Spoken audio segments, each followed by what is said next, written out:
Bismillahirrahmanirrahim. Assalamualaikum warahmatullahi wabarakatuh.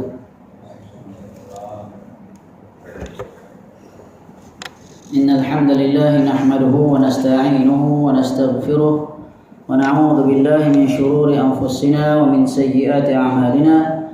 Man yahdihillahu fala mudilla lahu wa man yudlil fala hadiya lahu. Wa asyhadu an la ilaha illallah wahdahu la syarika lahu وأشهد أن محمدا عبده ورسوله يا أيها الذين آمنوا اتقوا الله حق تقاته ولا تموتن إلا وأنتم مسلمون يا أيها الناس اتقوا ربكم الذي خلقكم من نفس واحدة وخلق منها زوجها وبث منهما رجالا كثيرا ونساء واتقوا الله الذي تساءلون به والأرحام إن الله كان عليكم رقيبا يا أيها الذين آمنوا اتقوا الله وقولوا قولا سديدا يصلح لكم أعمالكم ويغفر لكم ذنوبكم ومن يطع الله ورسوله فقد فاز فوزا عظيما أما بعد. Alhamdulillah, bersyukur kita kehadirat Allah Subhanahu wa taala dan kita menunaikan salat maghrib secara berjamaah. Seterusnya insyaallah kita akan kembali menyambung kuliah kitab Mukhtasar Asy-Syama'il Muhammadiyah ataupun ringkasan Asy-Syama'il Muhammadiyah, kesempurnaan Muhammadiyah. Ini Nabi kita Nabi Muhammad sallallahu alaihi wasallam. Ini kitab yang menghimpunkan hadis-hadis tentang pribadi Rasulullah sallallahu alaihi wasallam. Bolehlah dikatakan jadi salah satu kitab sirah juga, tetapi dia tidak menjurus atau menceritakan tentang perjalanan hidup, tapi lebih kepada apa yang dilakukan ataupun dari segi pribadi Rasulullah sallallahu alaihi wasallam itu sendiri. Kita telah pun membahaskan sebelum ini bab yang pertama tentang rupa bentuk Rasulullah, kemudian bab yang kedua sebelum ini berkenaan khatam nubuwah, tanda kenabian yang ada di belakang Rasulullah sallallahu alaihi wasallam, kadang kecil, kadang besar, yang mana ianya salah satu tanda kenabian yang mana sebahagian sahabat ada yang bahkan ada yang memeluk Islam hanya kerana melihat tanda kenabian tersebut ada di belakang Rasulullah sallallahu alaihi wasallam. Kemudian bab yang ketiga juga kita telah bahaskan bab majaa fi sya'ri Rasulillah sallallahu alaihi wasallam, bab berkenaan rambut Rasulullah sallallahu alaihi wasallam. Beberapa hadis yang telah kita bacakan dalam bab ini, yaitu yang pertama berkenaan Rasulullah sallallahu alaihi wasallam memiliki rambut yang panjang sehingga ke paras telinga. Kemudian hadis yang ke-22 menceritakan tentang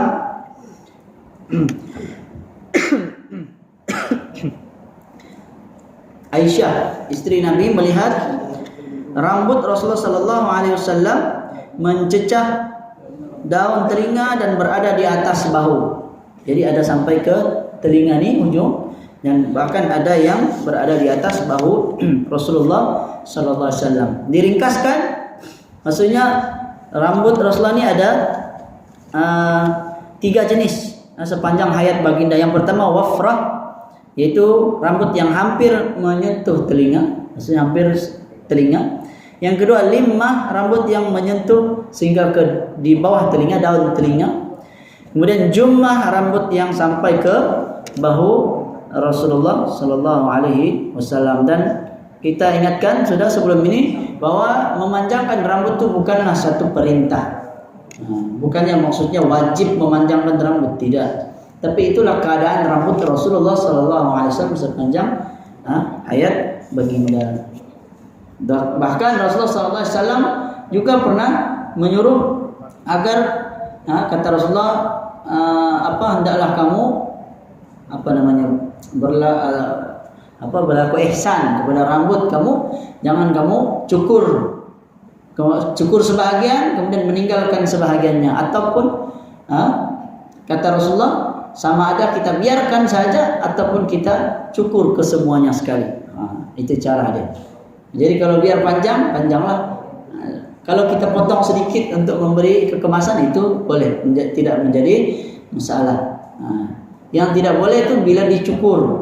Contohnya macam yang style-style, ada yang punk punya style tu bergaya-gaya lagi, atau ada tulisan, tapi itu dicukur, itu dilarang, dilarang oleh Rasulullah Sallallahu Alaihi Wasallam. Kemudian hadis yang ke-23 berkenaan Rasulullah Sallallahu Alaihi Wasallam ketika sampai di Mekah pada hari pembukaan kota Mekah, maka rambut baginda dibahagi menjadi arba'u ghadair, menjadi didandan menjadi 4 bahagian ikatan. Sejak 4 lah, macam bagi 4 lah. Satu ke depan, satu ke sini, kemudian sebelah belakang dan sebelah lagi belakang. Ada yang kata ditocang lah. Okay? Jadi diikat begitu, ditocang sini dan belakang. Jadi dia menjadi 4 bahagian tengah-tengah ni. Kita biasa belah tengah aja kan, belah tepi satu bahagian. Ini 4 belah dia. Ini ketika mana pembukaan kota Makkah. Kemudian hadis yang ke-24, Rasulullah Sallallahu Alaihi Wasallam menyikat rambut ke belakang pada mulanya, menyisir ke belakang. Okey. Manakala orang-orang musyrikin menyikat rambut belah di tengah bahagian kepala. Jadi orang kafir musyrikin biasa belah tengah, kebiasaan mereka. Jadi Rasulullah sisir ke belakang begitu. Kemudian ahli kitab pula menyikat rambut mereka ke belakang. Okey, ke belakang. Maka kebiasaannya Rasulullah sallallahu alaihi wasallam sering mengikuti ahli kitab. Ahli kitab ni siapa? Yahudi dan Nasrani. Tapi kalau di Madinah tu zaman Rasulullah, ahli kitabnya adalah Yahudi lah. Orang Yahudi ni dia orang suka sikat rambut ke belakang. Maka Rasulullah ikut kebiasaan ahli kitab tersebut. Kerana disebut dalam hadis Ibnu Abbas ni, dalam perkara yang tiada wahyu diturunkan, lam yu'mar fihi bi syai'. Jadi Rasulullah kebetulan sama ikut sebagaimana yang dilakukan oleh orang ahli kitab, dan wahyu tidak menentukan. Suatu sikat rambut ni dia bukan mesti belah tengah kah, belah tepi kah, mesti maksudnya apa? Mestilah, contohlah ada perintah dalam agama dan tidak ada perintah tersebut. Yang ada hanyalah ini kebiasaan. Bahkan dan disebut di akhir hayat, baginda Rasulullah sallallahu alaihi wasallam, baginda gemar menyikat rambutnya belah tengah pula. Jadi orang-orang kafir musyrikin kan dahulu suka belah tengah. Jadi Rasulullah menyelisih, dia ikut Yahudi ataupun ahli kitab yang sisir ke belakang. Lalu di akhir hayat baginda, masa itu sudah Fathu Makkah, sudah pembukaan kota Makkah. Maka orang musyrikin ini banyak yang sudah memeluk agama Islam. Maka Rasulullah kembali ikut sebagaimana awalnya orang kafir musyrikin banyak belah tengah, maka Rasulullah pun di akhir hayat pun belah tengah semula. Jadi ini perkara yang diberikan keluasan, tidak jadi masalah kita mau belah apa terpulang. Maka Rasulullah sampai belah 4. Belah 4 sampai macam itu sekali, kan? Sampai belah 4 di tengah-tengah rambut Rasulullah sallallahu alaihi wasallam. Ini telah kita baca. Kita masuk bab yang keempat. Bab ma jaa fi tarajjuli Rasulullah sallallahu alaihi wasallam. Okey, bab pada menyatakan tentang tarajjul, yakni menyikat rambut. Okey, menyikat rambut. Hadis yang ke-25 daripada Aisyah radhiyallahu anha berkata, "Kuntu urajjilu ra'sa Rasulillah sallallahu alaihi wasallam wa ana haid."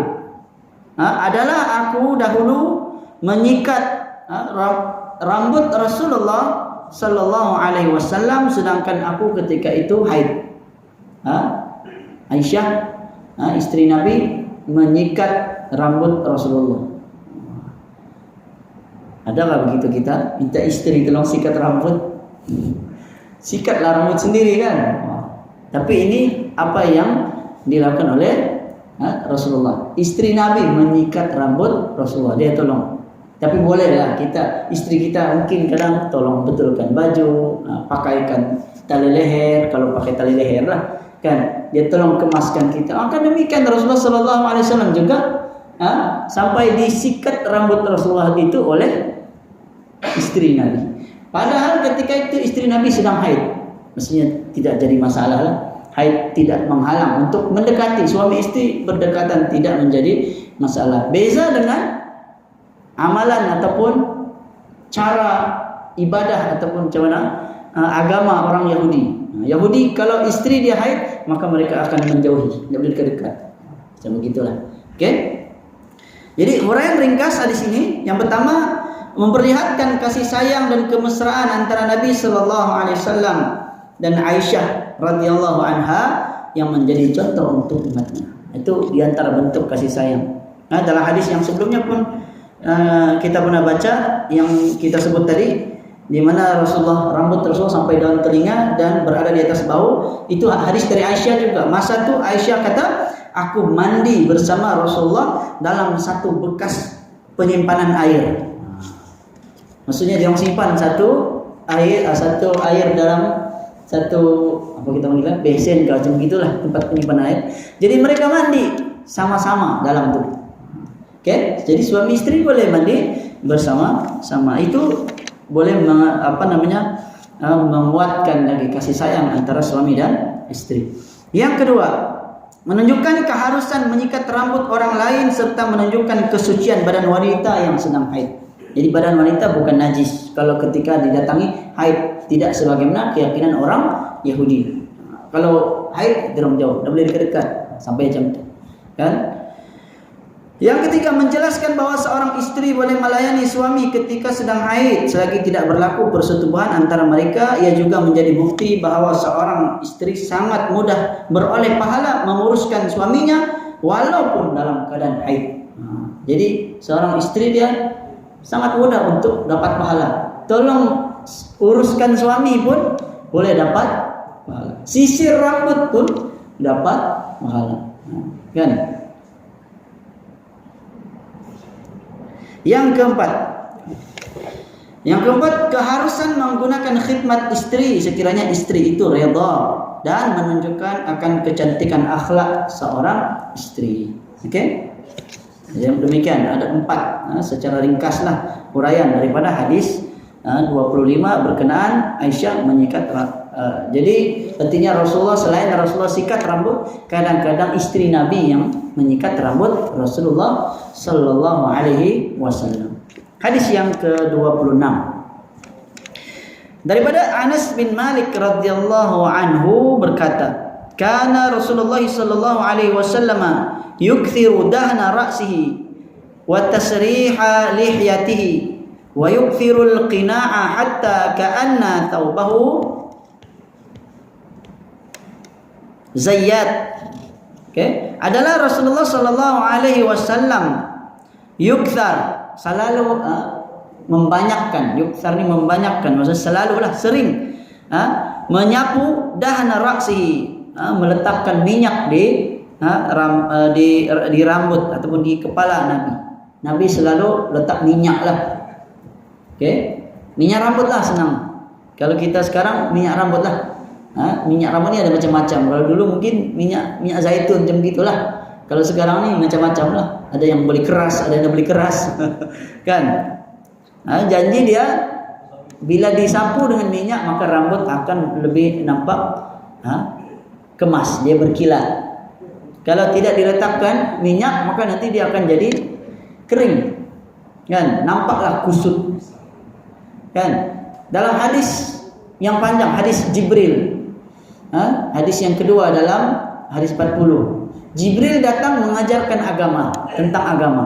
Dia tunjukkan contoh dari segi pakaian tadi. Pakaian dia putih, bersih. Sedikit pun tidak ada debu. Kemudian rambutnya hitam berkilat disebut dalam hadis itu. Kan? Maksudnya apa? Kemas. Sebab itu ada ulama yang kata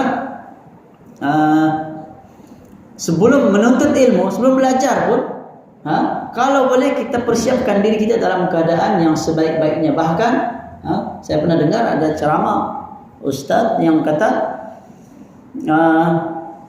diriwayatkan, maksudnya ada riwayat yang menyatakan bahwa Imam Malik sebelum dia mengajar di Masjid Nabawi itu, dia mengajar di Masjid Nabawi, sebelum dia mengajar dia mesti mandi dulu sampai jam sekian, menjaga kesucian.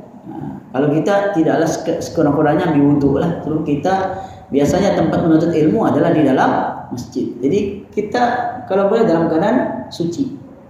Kalau tidak ada kuliah pun kita boleh pegang Quran, baca Quran, dan mungkin kita boleh salat sunat di dalam masjid kiranya kita dalam keadaan suci. Bahkan siapa? Amalan Abu Hurairah radhiyallahu anhu, tidak silap saya, di mana dia sering menjaga wudu. Kalau batal dia mesti ambil wudu. Dia suka, itu amalan dia. Maksudnya dia tidak biarkan dalam keadaan ada satu masa dia langsung dalam keadaan tidak berwudu ataupun hadas kecil. Kalau dia dalam keadaan hadas kecil terus diangkat, maksudnya ambil wudu, maka dia sentiasa dalam keadaan suci. Itu amalan yang baik. Cuma dia bukanlah satu kewajiban. Oke. Jadi adalah Rasulullah sering menyapu minyak rambut dan juga janggutnya sebelum menyikatnya. Jadi betul lah, hendaklah sikat dulu baru letak minyak kan? Letak minyak dulu baru disikat. Baginda juga sering meletakkan sehelai kain kecil di atas kepalanya untuk melindungi serapan minyak terkena serbannya itu, kopiah lah. Okey, Nabi letak dulu kain kecil baru pakai serban.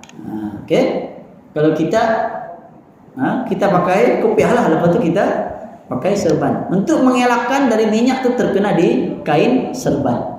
Tapi kalau mau pakai terus saja pun tidak jadi masalah. Ini yang diamalkan oleh Rasulullah. Rasulullah meletakkan kain kecil di atas kepala untuk melindungi serapan minyak dari terkena serbannya itu. Okey.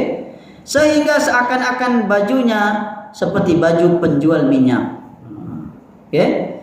Disebut sana hatta ka'anna thawbahu thawbu zayyat. Sehingga seakan-akan bajunya seperti baju penjual minyak. Nampak macam Nabi ini orang yang menjual minyak, jual minyak rambut. Tapi sebenarnya tidaklah. Ya seakan-akan. Cuma hadis ini hadis riwayat Imam Al-Baghawi dalam kitab Imam Tirmidzi ini Syama'il Muhammadiyah, dan sebagian ulama ada yang mengatakan hadis ini dhaif. Cuma sekadar dhaif sajalah, dia tidaklah sampai palsu. Ringkasan huraian dia. Hadis ini menggambarkan bahwa Islam amat menitik beratkan soal kebersihan sehingga baginda menjaga kopiah atau serbannya daripada terkena minyak rambut dengan meletakkan alas kain kecil di kepalanya sebelum memakai serban ataupun memakai kopiah. Ada alas. Tapi biasa kita kadang-kadang malas pakai kan minyak. Kita pakailah, biarlah nanti kalau kotor cuci lagi. Jadi itulah sebab banyak kali kena cuci. Kalau Rasulullah dia jaga dia punya serban dia ataupun dia punya kopiah dia, dijaga. Biasanya kalau kita selalu basah kan, basah kita punya rambut nih, biasanya kopiah kita nih dia akan ada hitam-hitam sedikit. Atau kalau siapa biasa pakai inai, inai boleh pakai di kepala. Janji ada uban. Kalau ada uban boleh pakai inai. Sama ada di janggut ataupun di kepala, pakai inai. Tapi pakai inai paling merosakkan kopiah. Kan dulu masa masa sebelum saya kawin lah, dulu selalu pakai inai. Tapi rasanya lepas kawin pun pakai juga pernah, tapi sekarang jarang sudah. Dan beli inai itu di kedai-kedai sini dekat sini, lepas tu pakai, tunggulah lama sikit kan, lepas tu dia jadi perang-perang. Bila kita pakai kopiah, bukan kopiah ni habis perang semua di dalam. Jadi betul juga kaidah Rasulullah tu boleh menjaga kopiah. Mungkin akan datang letak kain dulu, letak kain alas, baru pakai kopiah lah. Baginda adalah manusia yang paling bersih, paling baik penampilannya serta paling kacak. Baginda pernah menyuruh seorang lelaki yang berpakaian kotor agar membersihkan bajunya. Dalam kisah ataupun hadis yang lain ada menceritakan bahwa Rasulullah nampak seorang lelaki yang kotor pakaian, Rasulullah suruh pergi bersihkan dulu kotoran tersebut. Okey? Jadi itu adalah hadis yang ke-26. Kita masuk hadis yang ke-27. Daripada Aisyah radhiyallahu anha berkata, "In kana Rasulullah sallallahu alaihi wasallam la yuhibbu at-tayammuna fi tuhurihi idza tatahhara wa fi tarajjulihi idza tarajjala wa fi inti'alihi idza inta'ala." Oke, maksudnya sesungguhnya Rasulullah sallallahu alaihi wasallam apabila memulakan sesuatu pekerjaan, maka baginda sering melaziminya dengan memulakan dari sebelah kanan ketika sedang berwudu, ketika menyikat rambutnya, atau ketika sedang memakai selipar. Selipar, sendal lah, sendal selipar samalah. Okey. Jadi Rasulullah dalam kebanyakan pekerjaan Rasulullah akan memulakan lazimnya, lazim maksudnya selalunya Rasulullah akan memulakan yang kanan dahulu. Okey. Contohnya wudu.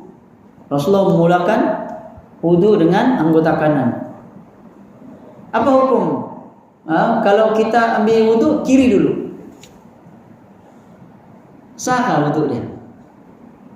Dalam mazhab Syafi'i sah. Sebab memulakan yang kanan dahulu dari yang kiri hukumnya sunat sahaja. Kadang-kadang kita ni tengok, salah tu, ulang balik dari mula. Padahal dia cuma tersalah saja. Kalau dia kiri dulu baru kanan, tidak jadi masalah. Wuduk dia masih sah.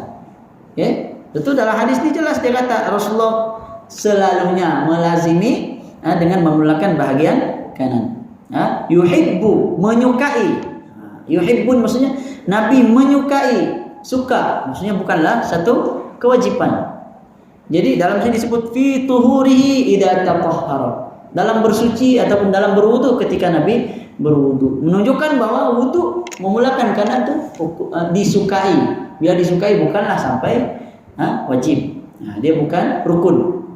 Kan? Rukun apa dia? Rukun tu cuci muka, basuh tangan, lepas tu sapu kepala, kemudian cuci kaki hingga buku lali. Itu je rukun. Baca bismillah sunat. Kumur-kumur sunat. Sapu telinga sunat. Apa lagi? 3 kali sunat. Kurang-kurangnya sekali. Sapu kepala sekurang-kurangnya yang sah satu helai. Tapi janganlah kita buat yang tu. Yang paling ringkas yang itulah kita buat. Padahal kita tahu sunnah Nabi tidak pernah meninggalkan kumur-kumur serta memasukkan air ke dalam hidung. Sebab tu ulama dalam mazhab Hanafi menghukumkan wajib kumur-kumur serta masukkan air dalam hidung, wajib. Okey, wajib di sisi mazhab Hanafi dia berbeza sedikitlah dengan kita mazhab Syafi'i. Kalau wajib maksudnya kalau tidak buat tidak sah. Kan? Kalau diorang tu wajib tu dia macam apa? Macam dalam mazhab Syafi'i dalam bab haji baru ada bab wajib haji. Yang mana wajib haji itu kalau tertinggal masih boleh diganti dengan dam. Kalau dalam mazhab Syafi'i dalam bab haji ada.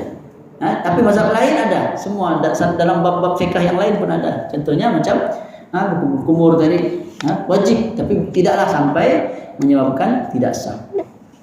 Okey. Juga menyikat rambut, tarajjuli idza tarajjala. Ketika menyikat Nabi akan memulakan kanan.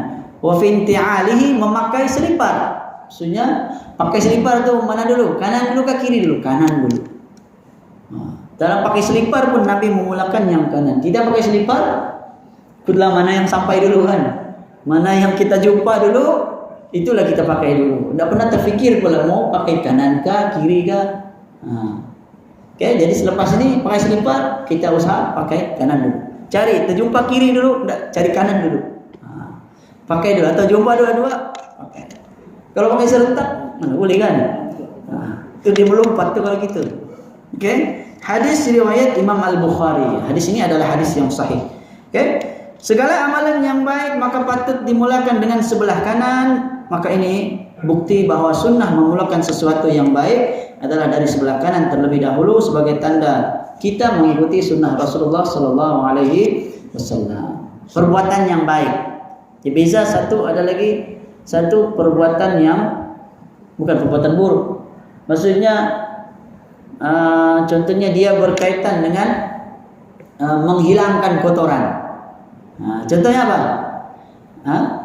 Contohnya cuci najis, maka kena guna tangan kiri lah. Ataupun apa lagi? Masuk ke dalam tandas, kita langkah kaki kiri. Begitu juga keluar masjid, sebab kalau masuk masjid kan langkah kaki kanan kan, maka keluar masjid langkah kaki kiri. Tapi ada ulama yang khilaf dari pada bab bersugi. Ini khilaf. Sebagian ulama kata sunnah membersihkan gigi ini, kita berus gigi lah zaman Nabi bersugi, guna kayu sugi, pakai tangan kanan. Sebagian ulama kata kiri, sebab dia bersifat membersihkan kotoran. Maka mana? Kiri. Sebagian ulama kata kiri kalau mau berus gigi. Tapi biasa kan kita pakai kiri. Tidak biasa kan? Tapi jangan risau, ini khilaf. Oke? Karena ini juga khilaf. Ada ulama kata sunnah sebelah kanan, ada kata sebagian ulama kata sunnah sebelah kiri. Ada kulihal terpulanglah. Ini pun masalah ini pun dia bukan masalah apa dia panggil usul agama. Ini hanya cabang bab sunat saja. Jadi tidak jadi masalah. Kalau kita yakin sunnah kanan, kita pakai kanan. Kalau kita yakin sunnah kiri, kita guna kiri. Kalau biasa. Oke? Begitu juga pakai jam. Kalau zaman Nabi pakai cincin. Kan? Cincin Nabi pakai kanan. Tapi nanti ada di bab cincin nanti. Ada juga dalam hadis ini. Pakai kanan kan? Dia satu perbuatan yang baik. Tapi ternyata cucu kepada Rasulullah dia pakai kiri. Jadi suatu ada khilaf juga. Ada ulama kata sunnah termasuklah jam, dia pakai di tangan kan, dia melibatkan kanan dan kiri. Maka sunnahnya pakai jam apa kanan ke kiri? Ada ulama kata sunnahnya kanan, dan ada ulama yang kata boleh juga kiri, tidak menjadi masalah. Karena cucu Rasulullah Hasan ke Husain, dia pakai cincin sebelah kiri. Jadi tidakkanlah cucu Rasulullah mau menyalahi apa yang diajar oleh Rasulullah, dan itu bukanlah perintah. Tiada perintah kata Nabi hendaklah kamu pakai tangan kanan, tidak ada perintah tertentu. Nanti kita masuk dalam bab cincin. Hadis yang ke-28 daripada Abdullah bin Mughaffal qala, berkata, naha Rasulullah sallallahu alaihi wasallam 'anit tarajjuli illa ghibban. Okay? Adalah Rasulullah sallallahu alaihi wasallam melarang menyikat rambut kecuali selang sehari. Illa ghibban. Okay? Maksudnya Rasulullah sallallahu alaihi wasallam menyikat rambut selang sehari kerana perbuatan menyikat rambut setiap hari termasuk berlebihan dan boleh menyebabkan keguguran rambut. Kalau hari-hari sikat, maka rambut banyak kan, biasa orang sikat kan banyak yang gugur. Okay? Dan perkara ini bukanlah menjadi keharaman lah. Kata para ulama hukumnya makruh sahaja. Kalau hari-hari pun tidaklah sampai berdosa, tapi dilarang. Larangan ini bukan larangan tegas, maksudnya makruh sahaja. Baginda tidak suka berlebih-lebihan dalam berdandan rambut. Sekiranya menyisir rambut 2 kali sehari untuk kelihatan kemas dan bersih, maka dibenarkan juga seperti mana yang dilakukan oleh Abu Qatadah. Di mana Abu Qatadah ini memiliki rambut yang lebat. Jadi para ulama ataupun para sahabat Nabi juga ada yang mereka menyisir 2 kali sehari. Sebab apa? Ada keperluan lah. Kalau macam kita nih tiada rambut begini, tidak akan mau sisir rambut juga, kan? Kalau sudah botak tuh mungkin kasih kilat ataupun kasih minyak, tujuannya supaya kita punya kepala itu sehat. Oke lah, tidak ada masalah. Oke? Maksudnya larangan ini larangan yang bermaksud makruh saja. Tidaklah Rasulullah tidak suka lah kalau hari-hari. hari-hari dia terlebih sudah nih orang nih. Balik-balik madhab cermin. Kan biasa anak-anak kan. Dan saya juga lah kanak-kanak dulu kecil-kecil baru pandai bersisir rambut, balik-balik lah. Kasih begitu lagi. Tengah-tengah baru tarik. Kan mau sebelah sini kah sebelah sini, tarik lagi.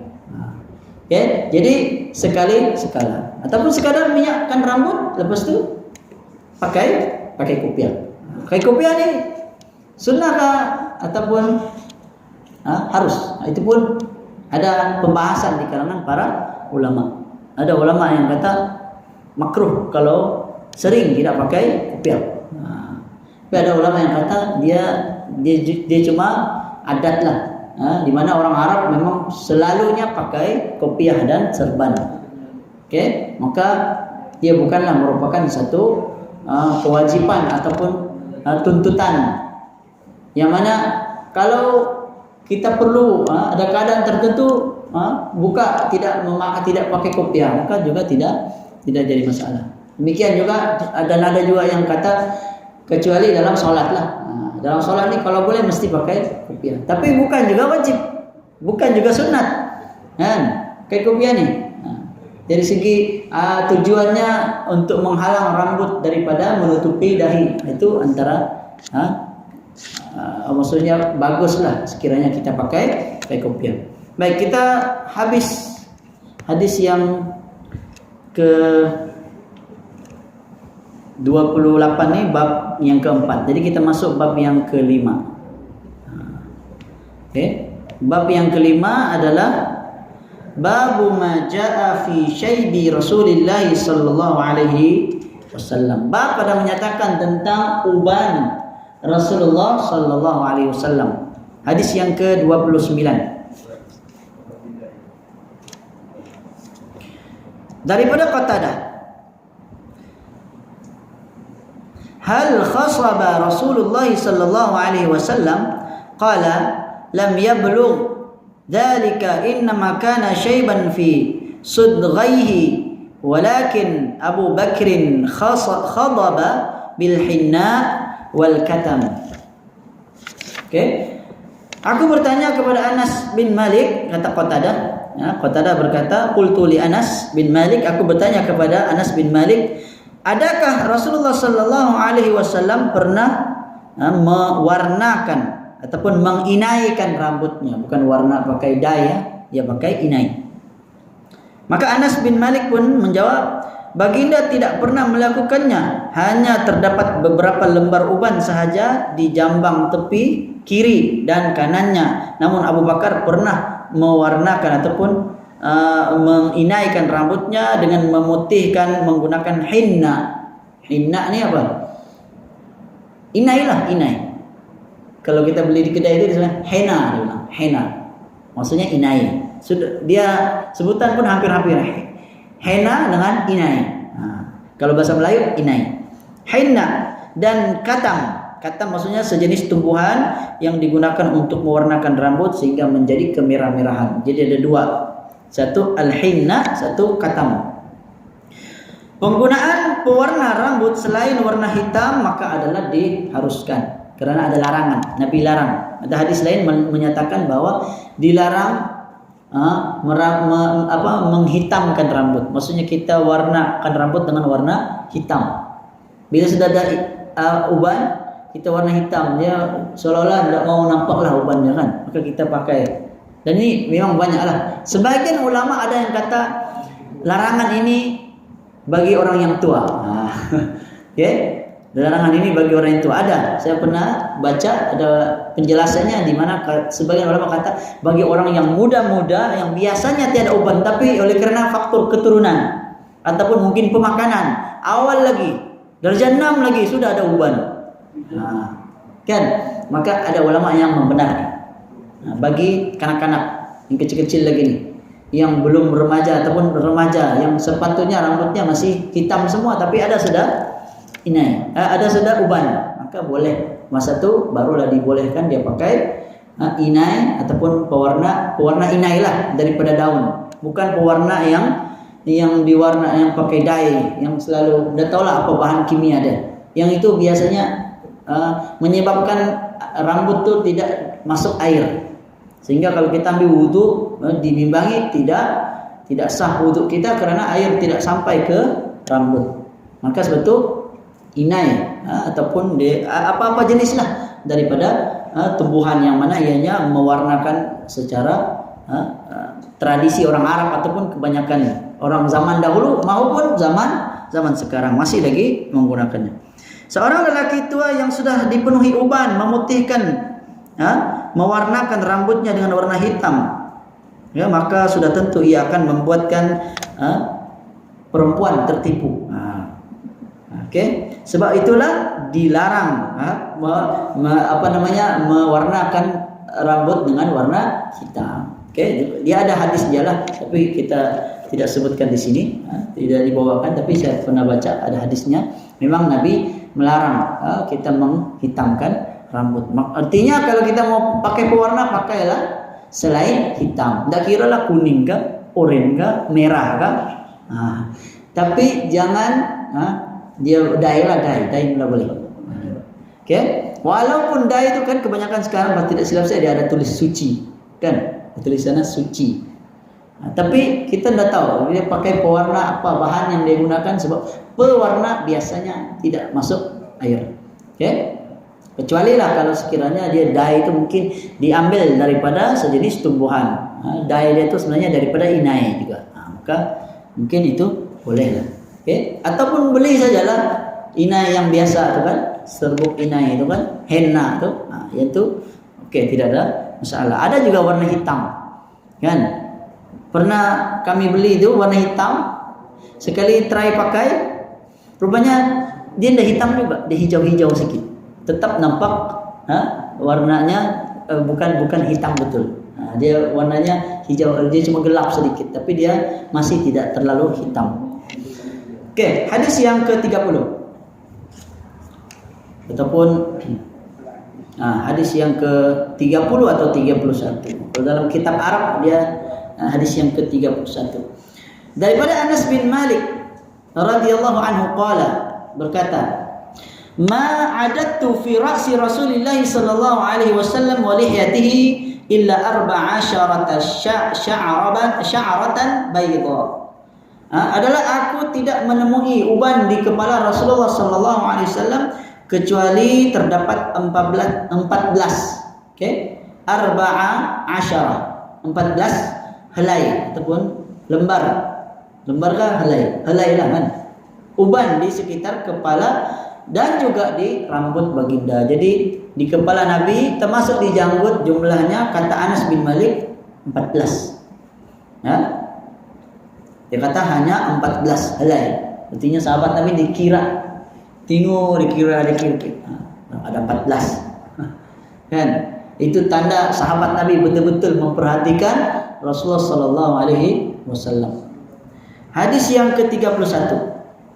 An Simak ibn Harab qala sami'tu Jabir bin Samurah wa qad su'ila an syaibi Rasulillah sallallahu alaihi wasallam faqala kana idza dahana ra'sahu lam yura minhu syaibun wa idza lam yadhin ru'iya minhu syai'.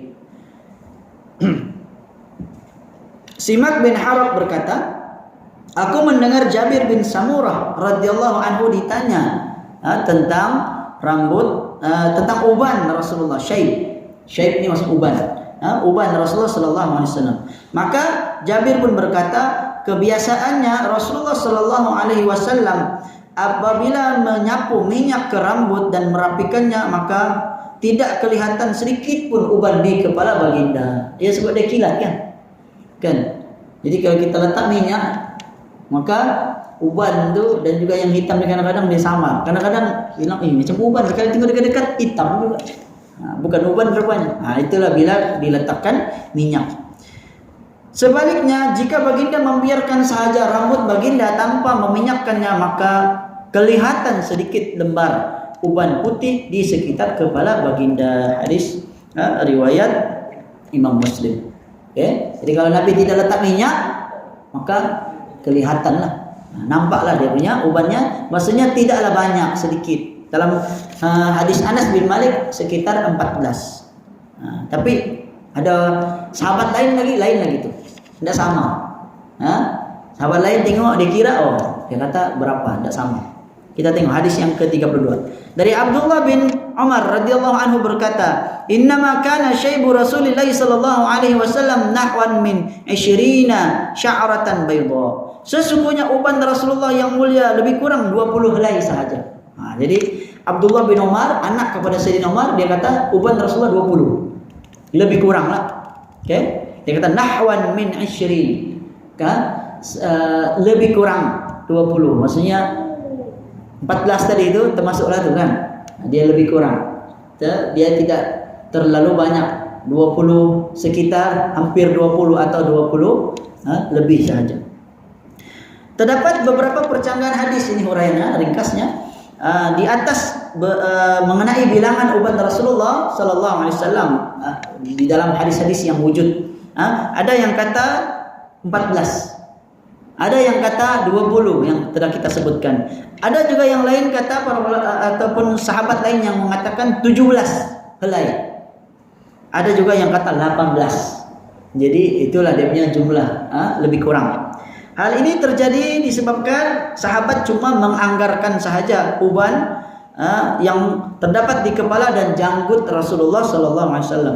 Semasa baginda menyapu minyak dan menyikat rambutnya, maka tidak lagi kelihatan jelas berapakah jumlah uban baginda. Jadi bila Nabi minyak, maka tidaklah kelihatan uban tersebut. Itulah bilangan para sahabat ni bila mereka hitung kira tidak sama. Seorang kira 14, seorang kira 20, seorang lagi kira 17, yang lain kira 18. Jadi jumlahnya tidak sama. Jadi ini bukan menunjukkan percanggahan. Kadang-kadang ada sebagian orientalis kan, dia suka cari hadis-hadis yang bercanggah untuk membuktikan Islam ni. Dia kata hadis ni tidak boleh pakai, dia kata. Padahal ini kan uban. Perkara uban ni dia yang mengiranya itu pun sahabat Nabi. Maka biasalah orang mengira sudah tentu berbeza. Logik, betul atau tidak? Kan? Logiknya begitu. Kita kira pun orang kan kadang-kadang kita sendiri sama kita pun kadang mengira mungkin kadang lain, tidak sama. Kan demikian juga apa yang berlaku situasinya dalam hadis tentang uban Rasulullah sallallahu alaihi wasallam. Namun yang pasti uban di kepala dan janggut Rasulullah amat sedikit, tidaklah melebihi 20 helai. Maksudnya di mana? Rambut saja kah, janggut termasuk juga? Rambut dan janggut. Sahabat Nabi dia kira dua-duanya sekali. Hadis yang ke-3 sudah sempat. Tinggal 30 saat lagi. Hadis yang ke-33 ni masih lagi berkenaan uban Rasulullah SAW. Nanti insyaAllah kita akan sambung lagi di lain waktu. Jadi yang baik datang dari Allah, yang lemah dari saya sendiri. Saya mohon maaf sekiranya ada kekurangan, kesilapan dalam penyampaian saya. Aqulu qouli hadza wa astaghfirullahaladzim li wa lakum wa sallallahu ala nabiyyina Muhammad wa ala alihi wa sahbihi wa sallam. Subhanakallahumma bihamdika asyhadu an la ilaha illa anta astaghfiruka wa atubu ilaik. Assalamualaikum warahmatullahi wabarakatuh.